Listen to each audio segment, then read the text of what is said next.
السلام عليكم خوتي خواتاتي، كنتمنى تكونوا كاملين بخير وعلى خير، وتحيه كبيره بزاف لكل متابع جديد. اليوم غادي نتكلموا بصراحه. اي واحد فينا بطبيعه الحال كيبغي يربح من الانترنت، سواء من اليوتيوب او من تيك توك او اي وسيله من وسائل التواصل الاجتماعي، ولكن خصكم تنتبهوا بزاف، لان بزاف ديال الطرق اللي منتشره على التيك توك او يوتيوب كيشرحوا فيها طرق خاطئه بزاف، غير كتضيعوا وقتكم، ومنها الطريقه ديال تيك توك بيضاء. بزاف ديال صناع المحتوى سواء مغاربه او غير مغاربه كيتكلموا على طرق باش تربح من تيك توك بيضاء. الطريقه الوحيده اللي صحيحه ويمكن لك تربح منها من المغرب من تيك توك بيضاء هي اللي غادي نشرح في هذا الفيديو. قبل ما نبداو فضل بس امرا تشتركوا في القناه، وما تنساوش كذلك تفعلوا الجرس على الكل باش توصلوا بكل ما هو جديد ومفيد في عالم التقنيه وكذلك في عالم الارباح. كيف ما قلت لكم كاينين جوج ديال الطرق اللي منتشره وكيشرحوا فيها بانك يمكن لك تربح من تيك توك بيضاء، واخا هو ما نفعلش في المغرب. كيف ما كنعرفوا تيك توك بيضاء كاين غير في اليابان، كاين في فرنسا، كاين في اسبانيا، كاين في الولايات المتحده الامريكيه، وتقريبا واحد الدول اللي قليله بزاف. اما المغرب مازال ما تفعلش منها، او مازال ما تفعلش فيها خاصيه الربح من خلال نشر الفيديوهات. كاين الربح من خلال اللايفات، راه حنا عارفين هذه القضيه هذه. اما الربح من خلال يعني المشاهدات، 1000 مشاهده مثلا يمكن لك تربح منها دولار او جوج ديال دولار بحال القضيه ديال اليوتيوب.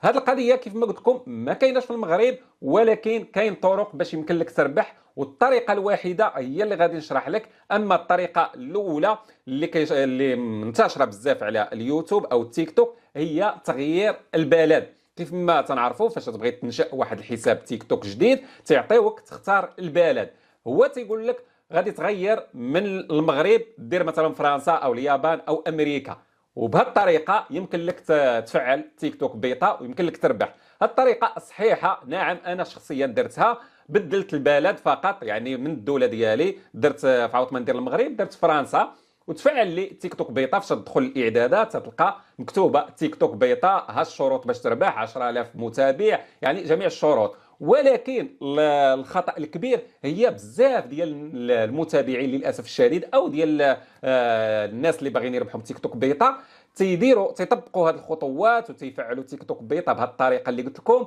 وتيبقاو ينشروا في الفيديوهات وتيضيعوا وقتهم. ولكن فاش تيجمعوا الارباح وتيبغيو يسحبوا ديك الارباح ديالهم، تيك توك بيضاء تيعطي تيطلب لهم باش تاكيد الهويه، يعني باش ياكدوا الهويه ديالهم.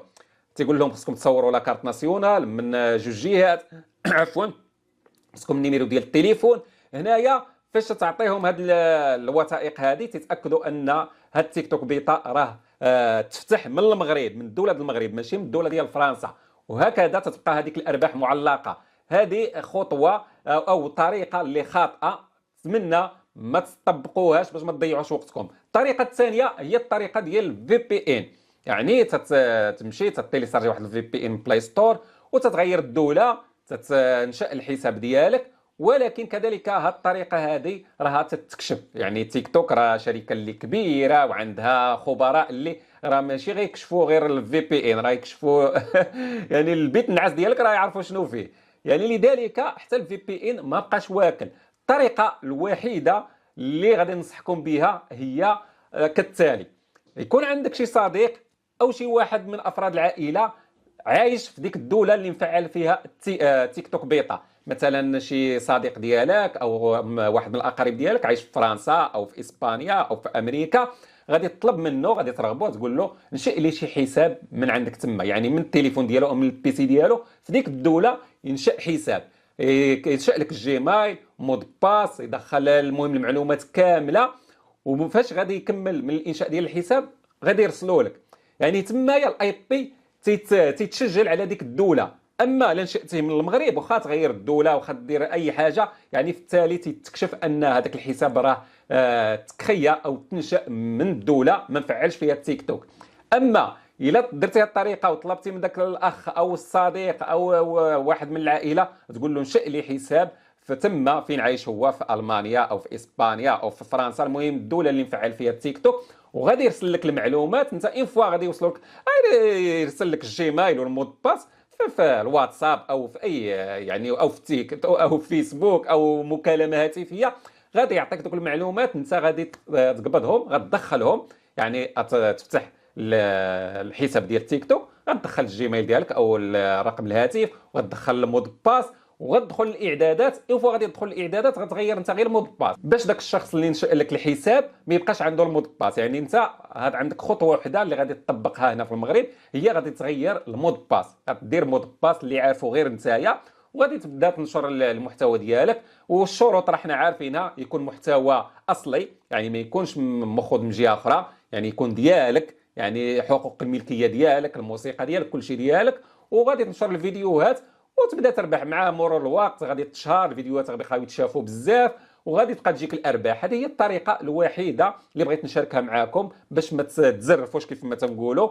راه كاين بزاف اللي تيضربوا تماره، تلقى شهر شهرين هو تيدير تنشر في الفيديوهات، ولكن فاش تيبغي يسحب الارباح ديالو تما كيحصل. يعني الناس، اي واحد سواء في التيك توك او في اليوتيوب كان تيشرح شي طريقه من الطرق اللي قلت لكم، سواء ديال الفي بي ان او ديال تغيير غير يعني الدوله، يعني الاسم ديال الدوله، قول له اخويا الا كانت الطريقه صحيحه وريني انت واش كتربح، اعطيني الدليل، اعطيني البرهان، اعطيني الارباح ديالك اللي وصلاتك. يعني هنايا هو ما غاديش يقدر، لانه هو باغي غير يجيب التفاعل، باغي غير يجيب المشاهدات. اما الطريقه راه تتكون ما صالحاش وخاطئه 100%. هذه هي الطريقه الوحيده سهله. يعني عندك شي صديق ديالك في اوروبا، عندك في شي واحد من العائله، غترغبوا تقول له خويا نشأ لي شي حساب، هو لك لا بغى راه ما كاملاش نص ساعه غينشأ لك حساب وغيصيفط لك المعلومات. انت غتغير غير المود باس، ناكد خصك تغير المود باس باش ما يبقاش عنده. ماشي فاش النهار غادي تشهر وغادي تربح وغادي الفيديوهات يبقاو يضربوا لك الالاف ديال المشاهدات، راه يقدر هو الشيطان يلعب له في دماغه ويغير لك غير المود باس، حيت هو تيكون عارف الجيميل اللي هو لانه هو اللي نشأه، وغادي يدي لك المسائل. يعني من الافضل تغير المود باس فاش يوصلك المعلومات ديال الحساب ديالك، وتخدم على راسك كيف ما راك، بحال اللي راك عايش في اوروبا او في اسبانيا او في فرنسا، لان الاي بي تيبقى مثبت ومسجل في ديك الدوله اللي تفتح فيها. كنتمنى تفيدكم هذه الحلقه، ما تنساوش تشاركوها مع الاصدقاء والعائله باش تعم الفائده. والسلام عليكم.